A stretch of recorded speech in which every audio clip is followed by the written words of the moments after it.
In Blackboard, you've got a placemark template. You also have access to these two links for the online HTML editors. I'm going to use the one on the left in this video, but the other one's identical. So download the placemark template and then open it in Google Earth. When you do, it will look like this, just as you've seen in class. Text, videos, Voicethreads, and an image. One thing I want you to do before you really get started is make sure, if you go to the Help menu, check for updates. Make sure you have the latest version of Google Earth. Because this is a template, we need to edit this, and the easiest way to do it is editing it in an HTML editor. So we need to get the HTML code that drives and generates this template. To do that, or to edit any kind of placemark, you right-click on it and choose Get Info if you're a Mac person. If you're a PC person, you right-click and choose choose Properties. So here's all the HTML info. I'm going to select all and right-click and then choose Copy. And then I will choose OK here and then go to my HTML editor, which is right here. If I paste in the HTML editor here, it won't work. You actually have to go into the source code mode and paste it in there. First thing we can do is just click on this and delete everything by hitting the delete key on the keyboard, and then right click and paste in all the code that we copied from Google Earth.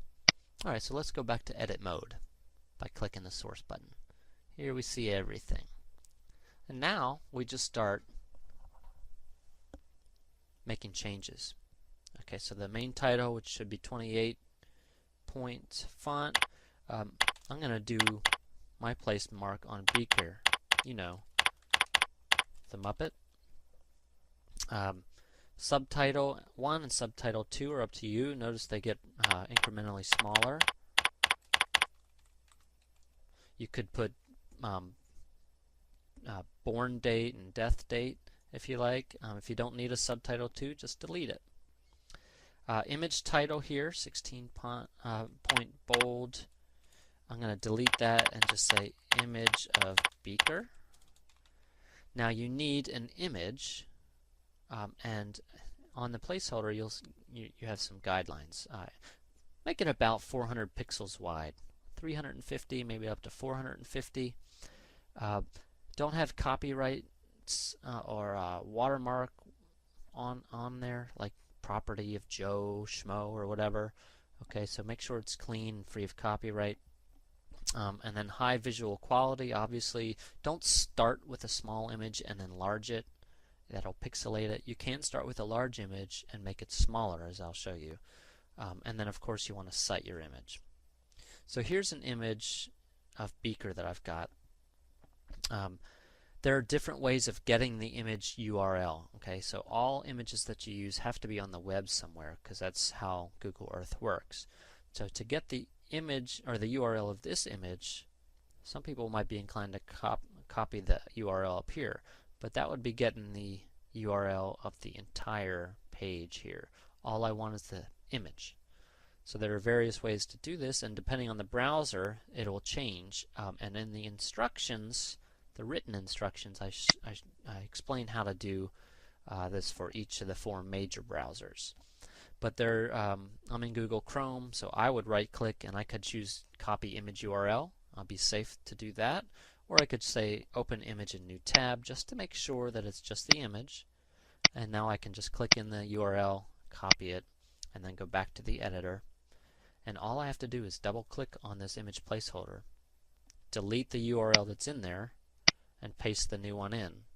And when I click in the width area, you'll see the image in the preview window will change. Okay, so here it is. Now notice it's a little wide, 627 pixels, so I'm going to shrink this down to 375. It automatically changes the height, so don't worry about changing both. Border, you could put a 1 there to make it smaller, a 3 there to make it larger, or get rid of the border altogether and put a 0. Either way, choose OK when you're finished. And then we need to do the image source.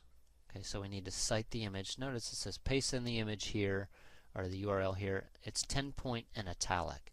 Well, when I paste, watch what happens. It's going to be a little bit larger font, and I'm going to have to paste in this thing. This is a browser security thing. You might see this, or you might not. Paste, choose OK. Now notice it's larger than I want. Captions and citations should be small, kind of out of the way.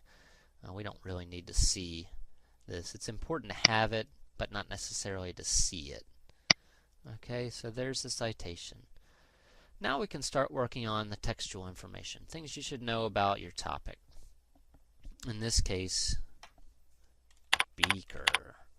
Alright, of course, make sure everything is in your own words. Alright, now I'm going to just copy and paste some facts in here so you don't have to see me type. So here we go. Here's some information. Notice that there are different sizes and font styles. I want to make sure all of my basic text is 16 font, 16 point font. So I'll click in here and it says 16, but I'm not seeing any changes. So what I just generally do is click on 14. It changes everything, and then click back on 16. And I also want to make everything Arial, the same kind of font. So there's my text-based information. For more information, visit his wiki page, Muppet wiki page. So I want to make this a hyperlink. Okay, so I'm going to select that, get the URL for his wiki page, copy it, and then I'll go back to the editor and click on this little hyperlink icon here. And then watch when I paste this in. You may not have noticed, but I did copy the HTTP stuff.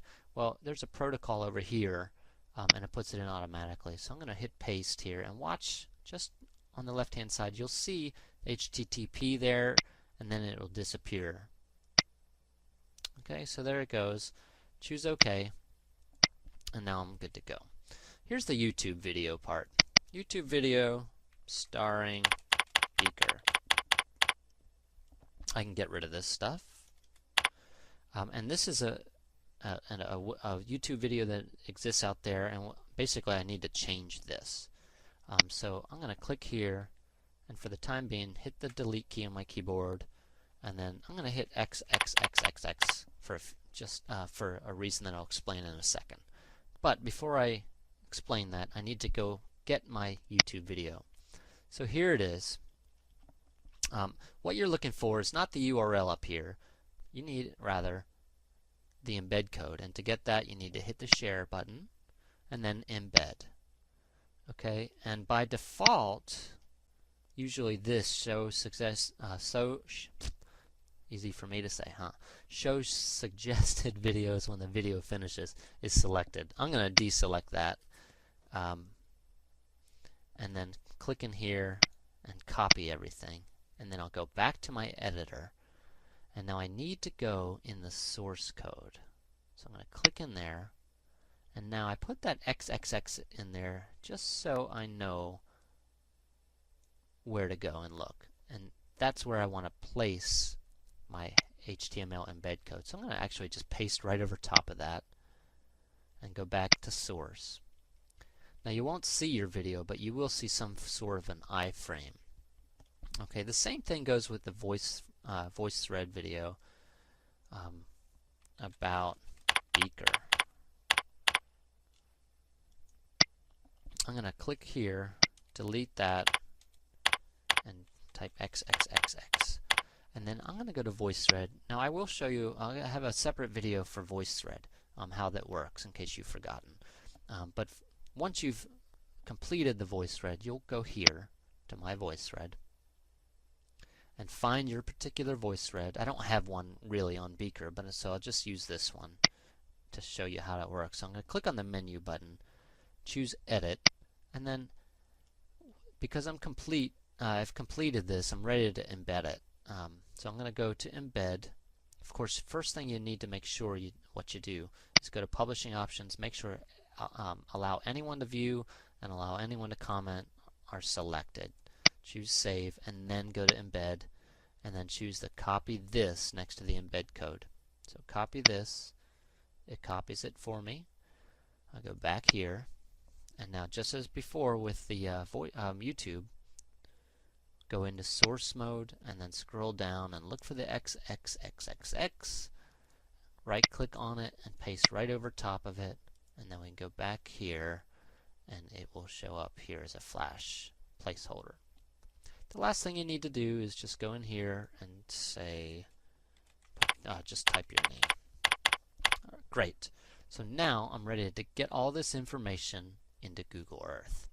To do that, we just reverse what we did before.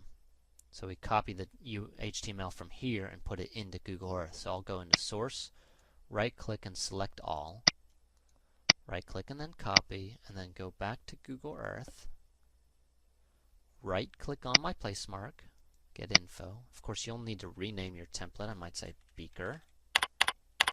Click here, select all here, delete, and then paste. Choose OK, and click on it. Make sure everything looks good and works. And then, two more things. One, make sure your place mark is in the right spot. So what you might need to do, what I would recommend first, is to place your place mark. So you might fly to, let's say Beaker lives in Clemson, South Carolina. I'm going to fly into Clemson. And of course he went to school right here at the university. So I'm going to just create a Beaker place mark. So I'm going to, on my places, in the places panel,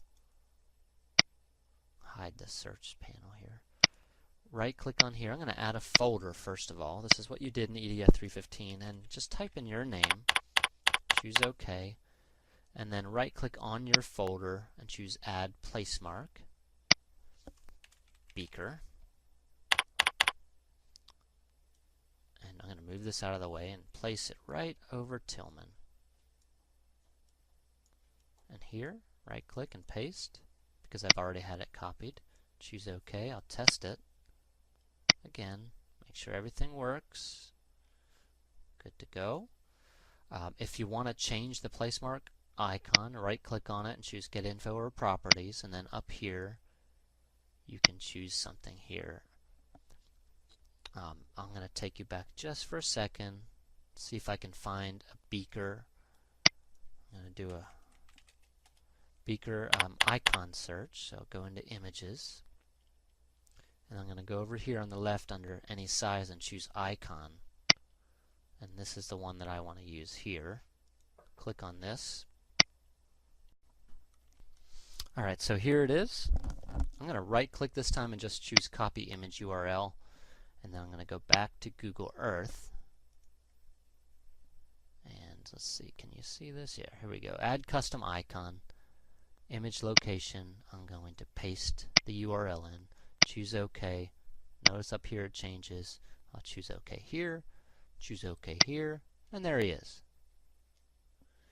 When you're finished, once you've got everything complete and you've double checked to make sure everything's there, you'll need to save it. And you can right click on your folder, choose Save Place As, and then save this to the desktop or whatever. I'd recommend saving this and then emailing it to a classmate so they can go through it, make sure everything looks right on their computer. Once you've got a pretty good assurance that it's working, you can upload it to Blackboard.